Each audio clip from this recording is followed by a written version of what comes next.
that wanted the best for me without any personal motive. First person. And, I'm talking about my mother. My mother's very nice too. But she wanted something from me. She wanted me to be a doctor. Why did she want me to be a doctor? For her prestige. She preached to me continually when I was at the university, you gotta be a doctor, you gotta be a doctor. And then when I joined the movement, she said, I'm dying because you're not a doctor. But 40 years later, she's still alive, so she hasn't died. So, it shows. So, my mother loves me, but she had some personal motive there. She wanted something from me. But Prabhupada didn't want anything. He just wanted to give me the best, which was Krishna consciousness, without any false ego, personal motive. And Prabhupada was fully realized as a spiritual personality. First time I met Prabhupada, it was like the whole room expanded to eternity. This is in 1971, in a place called Gainesville, Florida. The whole room I was like I entered the spiritual world. I felt like I didn't have a body anymore, just by being in Prabhupada's physical presence. And, so many amazing stories, and I got to be with Prabhupada in his room in the middle of the night. He was just dressed in a gamsha, and Prabhupada had golden skin, like Lord Chaitanya Mahaprabhu. And he was just, Prabhupada's stature, that means height, physical height was not that much, but his spiritual stature was unlimited. And so just being in the same room with Prabhupada, was just like, wow, I'm back to God. I already thought I was a pure devotee, just by being with Prabhupada. Of course, when I walked out of the room, I understood I wasn't a pure devotee. It's called the newbie experience. The new person experiences like that. So then I accepted Prabhupada, and then under Prabhupada's direction, talking about the spiritual master's function, I did all the things that I didn't want to do. I was already a vegetarian, so that wasn't a problem. But I started, the first day I chanted 16 rounds, woke up at 4 o'clock in the morning, and the hair was gone. Like that. It took a little while, cut it off. But, so that's the function of the spiritual master. And Prabhupada was Prabhupada was guiding us in this way for our own good. Why? Every religion, every instruction of Prabhupada has a purpose. What was the purpose? To cultivate the mode of goodness. That's why you get up early. Because if you get up at 10 o'clock in the morning, it's hard to be in the mode of goodness. It's pretty ignorant, isn't it? So, and then chanting rounds early in the morning, Mangal Arati, there's a whole sadhana. That's called sadhana. Sadhana bhakti means bhakti in practice. And the first part of bhakti in practice is called vaidhi, which means you follow rules and regulations. After a while, it becomes spontaneous. It really does. After a while, you do things automatically. In the beginning, yes, I had to force myself. You get up early because Prabhupada wants it. And so I had to have like 2 alarm clocks. You know how people have these alarm clocks, they push the snooze button on it, and it goes off 10 minutes later, and then keep pushing the same button again and again, and it's 4 hours later before they actually get up. So I had to put the alarm clock at least 10 meters away from me, because it was right next to me and turn it off. So you had to get up and turn it. I remember one devotee had an alarm clock that talked. He'd say, "Wake up, wake up, wake up." Like a trumpet. We call it reveille.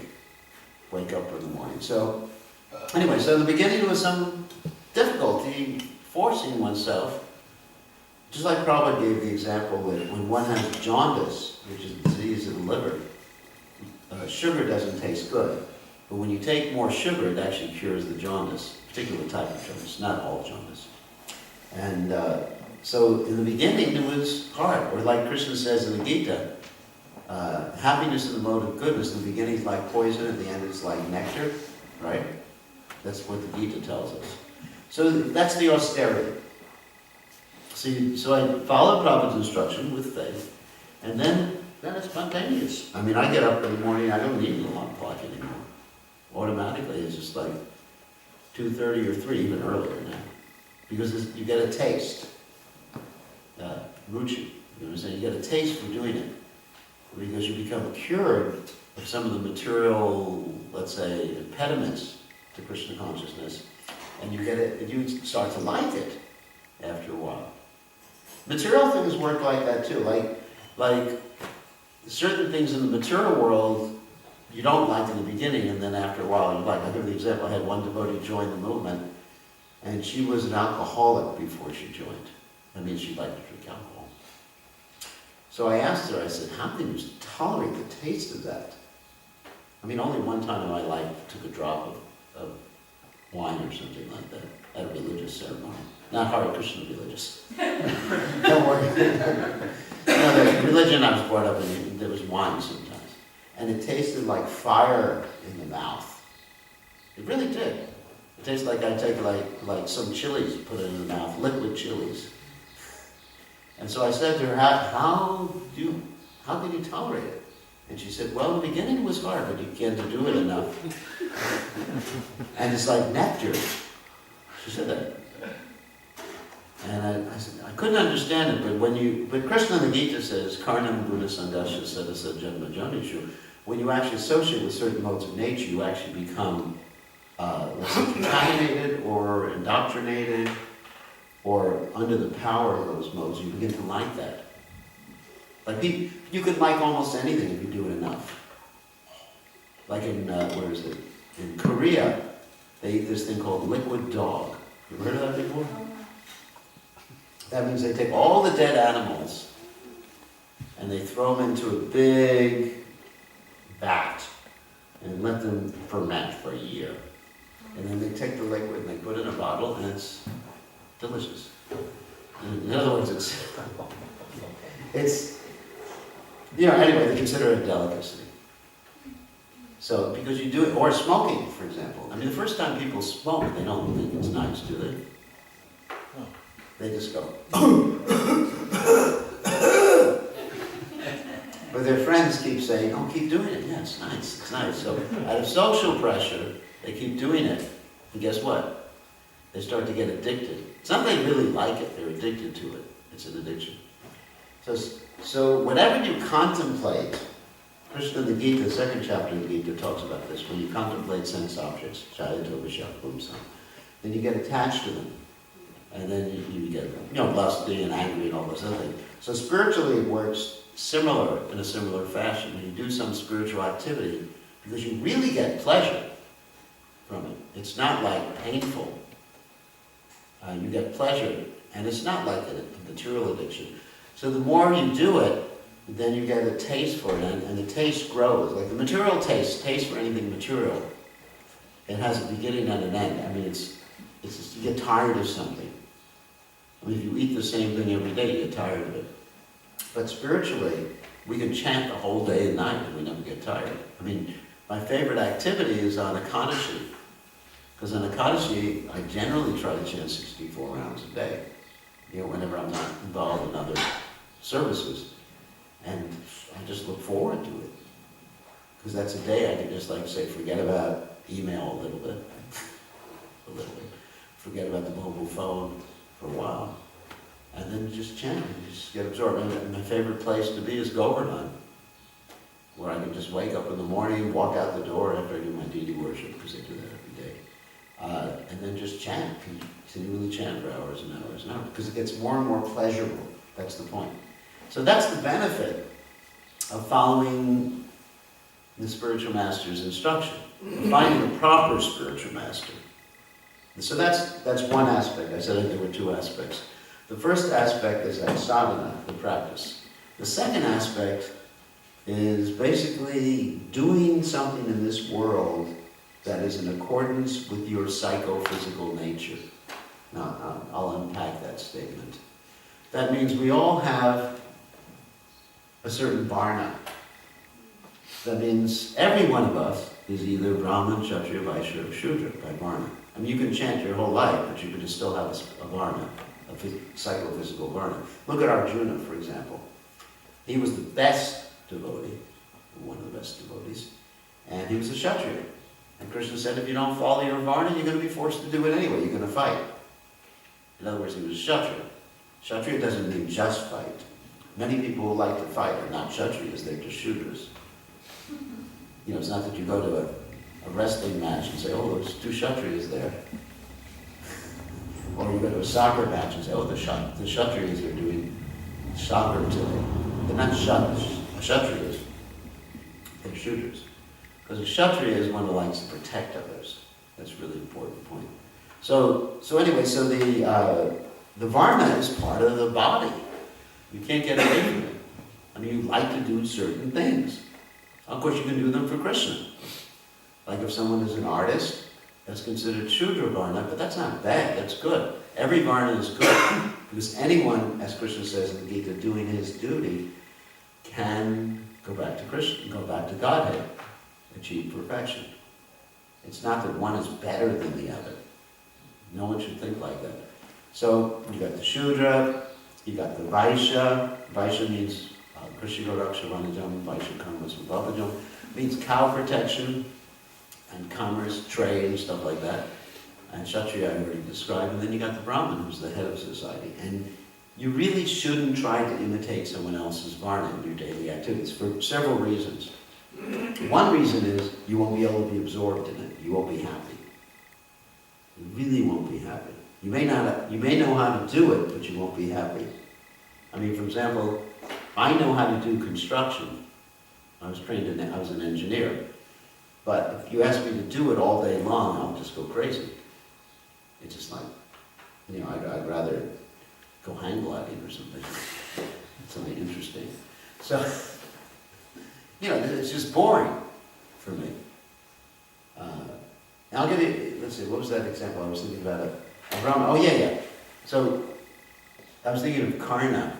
Karna, of course, was a Kshatriya. He's a character in the Mahabharata. And Karna tried to act like a Brahmin one time. How did he try to act like a Brahmin? Well, he approached this guru named Parashuram. You've all heard of Parashuram before? Parashuram is the warrior incarnation of God. He's the one who hated Kshatriyas. The reason he hated Kshatriyas is because one of them killed his father. And he chopped off the heads of all the Kshatriyas and killed 21 generations of Kshatriyas. So he had, let's say, post-traumatic stress, PTSD, you know. He really hated Kshatriyas like anything. So if you want to become, in this particular case, Karna wanted to become Parashuram's disciple, but he didn't want to tell him he was a Kshatriya, right? So he went to Parashuram, please, Gurudev, let me become your disciple. Because why? Parashuram had knowledge of all the weapons. So there was Karna with Parashuram. So one time, Parashuram he was resting a little bit, and Karna was acting as the pillow. In other words, Parashuram's head was on Karna's lap. You've heard about this story before. Some of you have heard this story before. Very interesting story. So then this big bug, you know, like about this big, starts to burrow his way into Karna's leg. You know, if you ask, you know, just to talk about it makes me an anxiety. But Kshatriyas have a specific quality, they can tolerate pain. Whereas Brahmanas, they can't. You know, if you do stick a pin in a Brahman, he'll scream. But if you stick 1,000 arrows in a Kshatriya, he'll go on fighting. You have the story of grandfather Bhishma, who was fighting against Arjuna, of course, and Arjuna was firing the arrows. Grandfather Bhishma was not able to fire back because Shikhandi was used as a human shield. And grandfather Bhishma was still rushing at Arjuna in spite of being filled with arrows. There were so many arrows in his body, it's described that there was hardly a finger's breadth distance between the arrows. That's a Kshatriya. That's a real Kshatriya. Can any of you do that? I don't think so. Kshatriya is the only one who can do that. You know, heroes, that's real heroic, isn't it? That you're filled with arrows, or you have one arrow, and you know, if one arrow hit me, I'd be screaming. And not only that, sometimes when they were hit by an arrow, they could pull it out of their bodies like that and go on fighting. Could you imagine? Like, boom, like that. So here is Karna, who was a Kshatriya by nature, and Parshuram, who hated Kshatriyas. So this big insect or bug or worm was crawling its way through Karna's leg, and there was some blood, and one of the drops of blood fell on Parshuram. And Parshuram came back to consciousness and said, "Whoa, what's this?" And Karna explained it was blood. And Parshuram said, "How did it get there?" Karna explained there was this bug here. And Parshuram said, "Why didn't you jump up?" And Karna said, "I didn't want to disturb you, Gurudev." And then as soon as he said that, Parshuram understood that he wasn't a Brahmin, that he was a Kshatriya. And Parshuram cursed him. He cursed him, "You're going to forget your Brahmastra mantra, all your mantras, when it comes time for your death." And that's exactly what happened. When Arjuna got ready to kill Karna, Karna forgot his mantra. He just couldn't say, what was that? Hare Krishna? Hare Krishna? Krishna Krishna?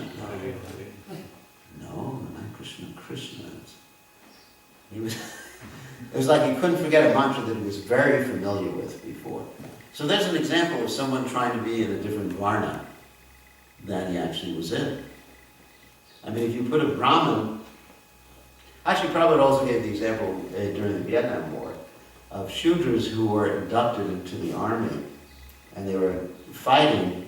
In the Vietnam War, the Americans were fighting in Vietnam against the so-called communists. And because they were Shudras, then they just started smoking marijuana during the battle. It's true. And sometimes they just shot their own officers during the battle. They were intoxicated. Can you imagine being in the battlefield where the army is firing at you and rushing at you and you're smoking marijuana? I mean, this is really, because they were shooters. Whereas the Kshatriya would just rush up there, fighting, heroic, not experiencing pain. So in other words, getting back to the guru question, the guru engages the disciple according to their nature in some practical activity. Like in the temple, it would be deity worship, for example. But let's say someone's a businessman.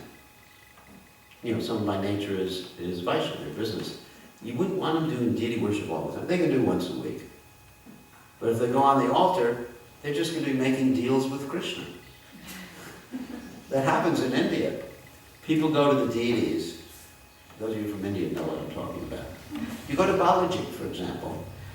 That's in Tirumala, South India.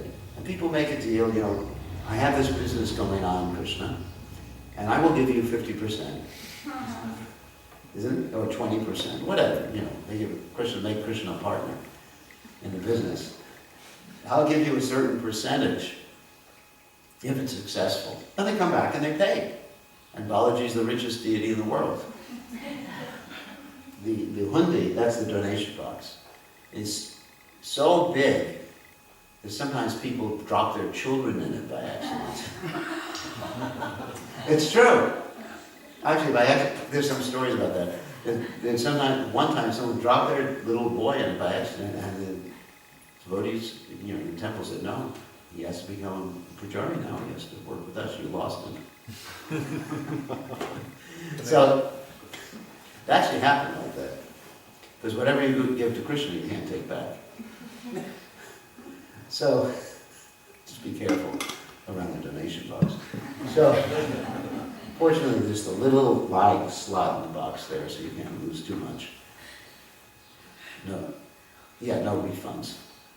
So anyway, so it's a common thing. That's what the donation box, they have to keep changing the donation box every hour or something like that, because it fills up. And also there's another reason too, they're helping Krishna pay off a debt, but that's a different story I don't have time to tell right now.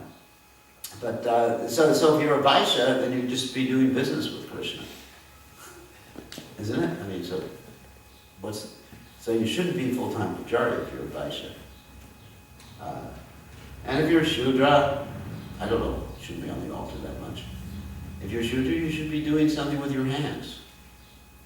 Basically artwork, music. I mean, it's all nice things. No one is less than anyone else. They're different. Remember that. Varnashram doesn't mean less, or better, or higher. It just means different. If we remember that, then we'll be happy to engage in something that's according to our nature, and then we'll be more stable in Krishna consciousness. So the Guru does that, helps the disciple understand what their nature is. He doesn't micromanage the life of the disciple. He's not the matchmaker saying, get married to this girl. I tried it doesn't work. When you do it and it doesn't work out, they blame you. So, but the Guru gives general instructions or facilitates the student as to what his duty is in this world. You know, if you're a Brahmin, fine. But as a Brahmin, you have to be ready to live very simply. No Mercedes for you. Yeah, isn't it? What if you see this sannyasi driving around in a BMW? I mean, what do you think about that? Or a sannyasi with jewelry all over his body, you know, like earrings and everything. It was an interesting story about Lord Nityananda. Lord Nityananda, of course, is Lord Nityananda. He also had jewelry and everything, even when he was a sannyasi.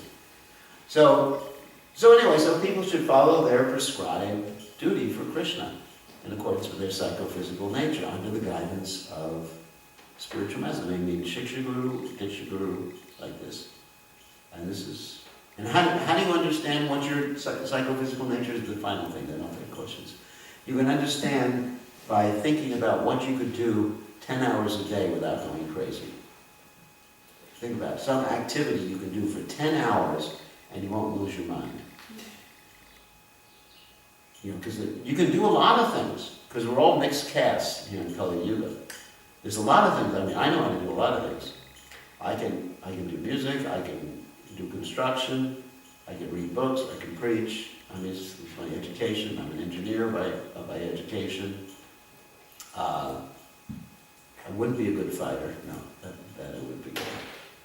So, but what would I like to do all day long? To really keep my mind absorbed.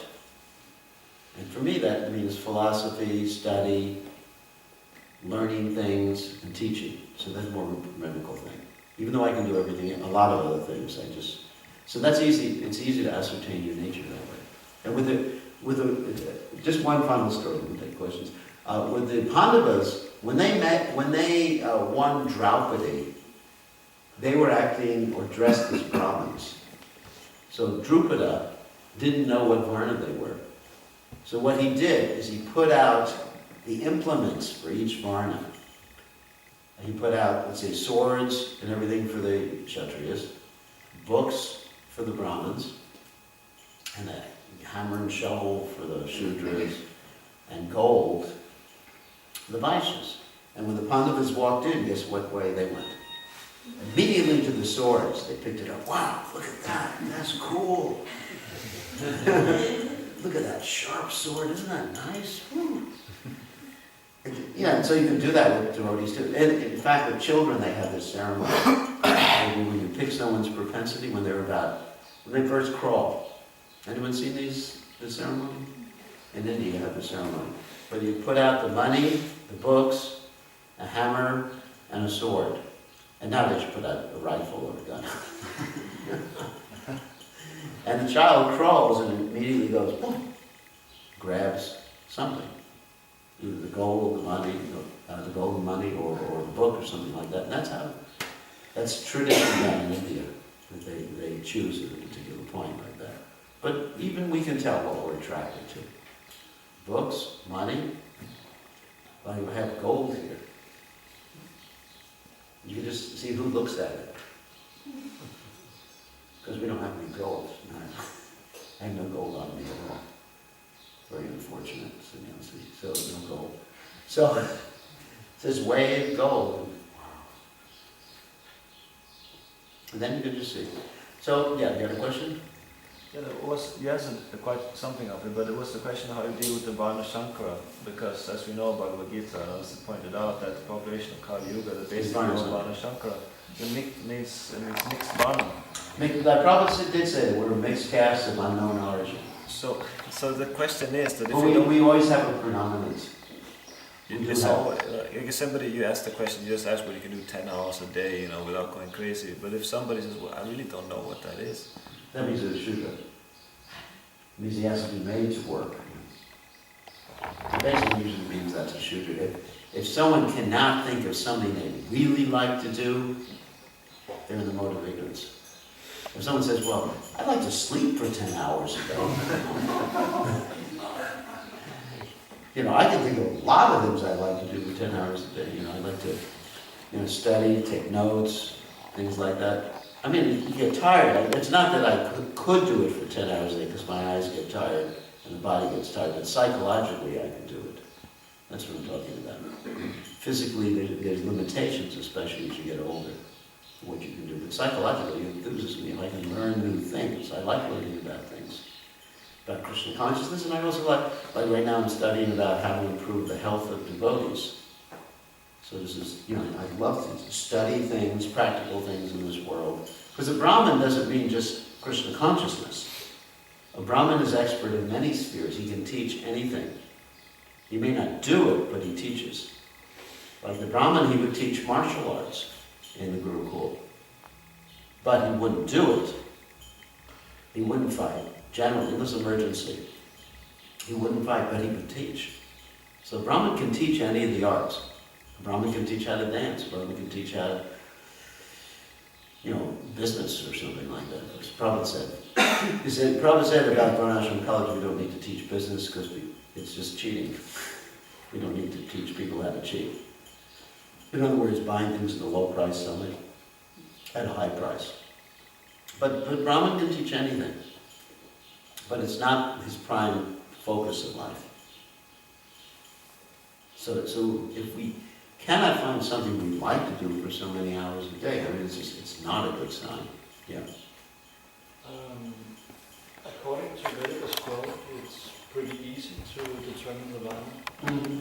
Yeah, if you have an expert astrologer. If you really have an expert astrologer, there was one book that was just published in this time, How to Ruin Your Life with Astrology. I don't know, has anyone read that book? Yeah, it's a very nice book. I really like it. Because you have these people who pose, first of all, they pose in astrology, really they don't know what they're doing. Because to study astrology or be a good astrologer, you have to really be immersed in it for many, many years. And secondly, they give people what's called self-fulfilling prophecies. That means they say to someone, the typical example of the book she gives, she says that there would be people who would say to a married couple, I can see this is not going to work. If you're going to find a new girlfriend. And so that's a self-fulfilling prophecy, because he's thinking, it's not going to work. And you can put a lot of ideas in people's minds from a position of authority. You know, whether you're an astrologer or a bogus guru or whatever, you can implant things in people's minds that will bewilder them. So, I'd be careful. I mean, if your astrology says you're a particular nature and it's done by an expert astrologer, that's one thing. But you really have to see what you like to do too. Like if my astrologer says, well, you should be a Kshatriya, and I don't feel like that, then something's wrong. You know, if I can't get into being a Kshatriya or a manager, the Kshatriyas generally, and Vaishyas are managers. Let me give you a practical example of my own life. Like as a GBC, oftentimes we're called to do management. And it's not something I really like to do, but I do it because it's a service to Prabhupada. So if someone said that you should do this 12 hours a day, I'm not going to do it. Of course, if Prabhupada said it, I'll do anything.